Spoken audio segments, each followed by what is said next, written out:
you get in here? Huh? What do you want? I guess I shouldn't be surprised. I'm sure Evan King is pretty pissed right about now. I bet he has the entire town out looking for me.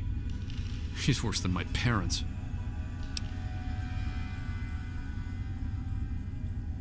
You think I don't know that? You think I don't know what I did?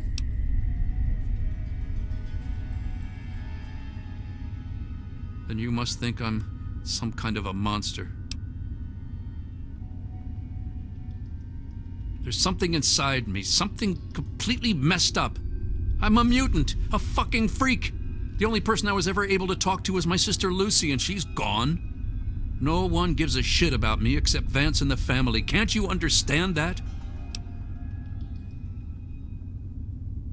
You know, for a second there, you sounded just like Vance. And you're right. I don't know what I'm running away from, but given time, maybe things can go back to the way they used to be. Please tell Vance I've made my decision. I'm going home to Arefu. I hope to see you there as well. I'm just gonna gather my stuff together and say my goodbyes, then I'll head on back.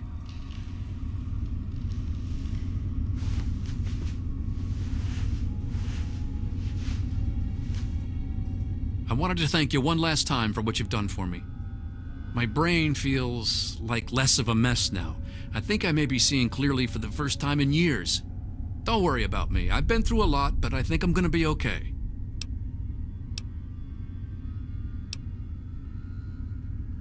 I suppose not. I was about 10 years old, and I was playing with Lucy down under the overpass. We loved throwing rocks in the water. We saw some wastelander trying to break open the Brahmin pens and steal one of them, so I ran over and told him to stop. He just laughed and pushed me away. When I fell, suddenly my head started to hurt, and my eyes got all blurry. It was almost like I blacked out. Next thing I know, Lucy was pulling me off the guy. I had ripped his throat open with my teeth. She said I, changed into another person, that I even glared at her and raised my arms like I was going to kill her. The wastelander took a swing at me with some kind of club. I turned around and jumped on him. I tore his throat open with my teeth. If he wouldn't have done that, Lucy may have been killed too. I just don't know. Lucy said Mom and Dad would never have understood. She told me to keep what I did a secret, and that she'd try and help me. Thanks to Lucy, she was able to stop that from ever happening again for years. Every time I'd feel the hunger, she'd hold on to me and not let go. After a while, the hunger almost seemed to go away until, well, I don't know. I really don't. I mean, I'm not totally dumb. I know they were in stories and all that. But who knows? Maybe Vance is right and vampires were just people like us who learned to control their hunger and drink only blood. I mean, vampires are regarded as feared monsters instead of hunted animals like cannibals. Kind of makes sense. Yeah, okay. It actually kind of makes me feel better to talk about it. Go ahead. I wish I could answer that. I really do. I don't even remember it happening. When the hunger takes over, it's like being pushed aside, like something else is controlling me. I can see what's happening, but can't close my eyes. I don't even remember exactly what happened until Vance knocked on the door. That's the weird thing. He has some sort of crazy sixth sense about or something. Maybe all of our kind do. As soon as I was with the family, I really felt at home for the first time in my life. It's like all these people are my real brothers and sisters. I don't remember how long I sat there on the floor staring at my parents' bodies. It seemed like days. I wanted to feed, to eat their flesh. But it was like a little bit of me was holding on. Then, out of nowhere, there was shouting outside and a knock at the door. I opened it, and it was Vance. He seemed to know exactly how I was feeling inside. He took me under his arm and we left. I never looked back. Vance told me later that he was basically covering for me and allowing the family to feed at the same time. Since my parents were already dead, they drank their blood and left the mark on the wall. He didn't want Evan to suspect that I had done it. The irony is they were stalking our town to feed anyway. It's almost like Vance knew this would happen. Yeah.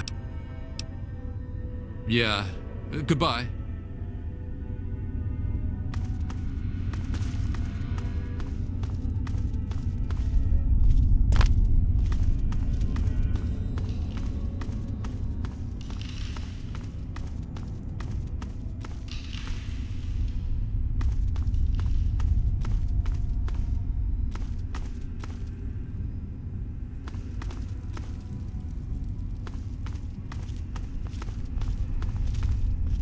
I trust your talk with young Ian went well. I am quite interested in learning the results of your discussion. Did he come to a decision? As long as you maintain this level of civility, please proceed.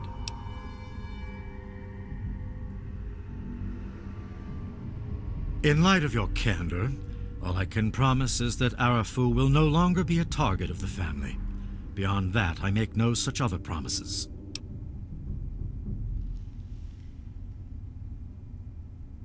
Curious. Many years ago, I survived by drinking from fresh blood packs I recovered from hospital ruins. The problem was that these blood packs were scarce. What do you propose?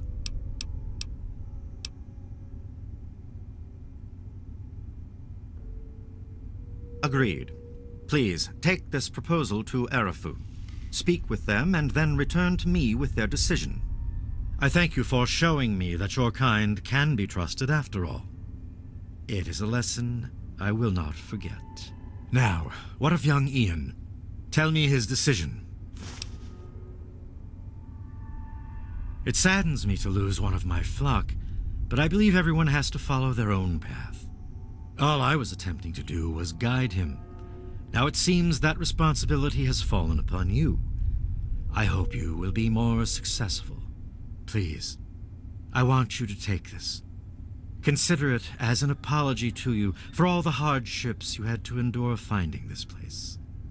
Goodbye, human. Our time together has been rather educational.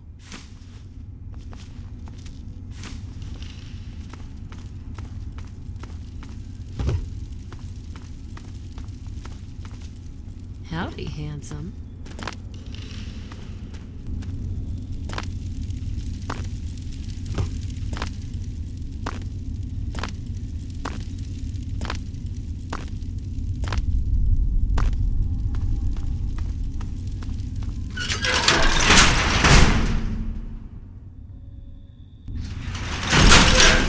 With your host, me, President John Henry Eden.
There he is, the hero of the day.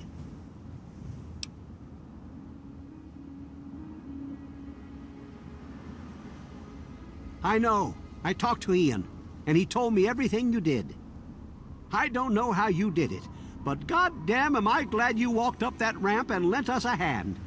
Thanks again, kid. Consider yourself welcome back here any time you're in this part of the wastes.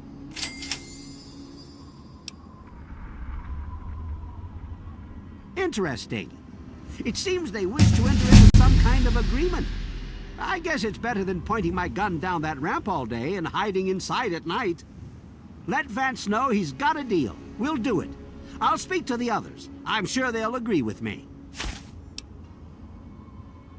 I've been saving up stuff for emergencies, in case things with Arefu got tremendously bad. You're welcome to some of it if you like. Sorry. Come on back soon. I may have some stuff for you.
The family, always a pleasure to receive you in Meresti. What brings you down here today? Excellent. I knew you would serve as an ambassador for us in good faith. I will dispatch Alan to Arefu immediately to help serve as their guardian and honor my end of the agreement.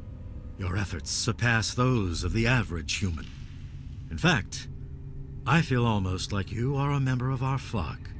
If you ever wish to learn our ways, you have but to ask. To be a vampire is a life commitment. It is not achieved by my words. It is something you earn by your own will and sincere meditation. Sadly, I cannot fully make you one of us, but I can teach you how the lifeblood of others brings us regenerative powers. Since your body lacks the way to extract blood as we do, you must find alternative sources for your nourishment. Drink deep of the blood. Allow not a drop to spill. Feel the warmth as it spreads inside you. You are becoming one with the life force of another. They lend a part of themselves to you. For a brief moment, you are two entities becoming one. Allow the feelings to course through your body as you partake of the blood. Feel it empower you and make you stronger. Once you have done this deed, only then will you know what it is like to be a vampire.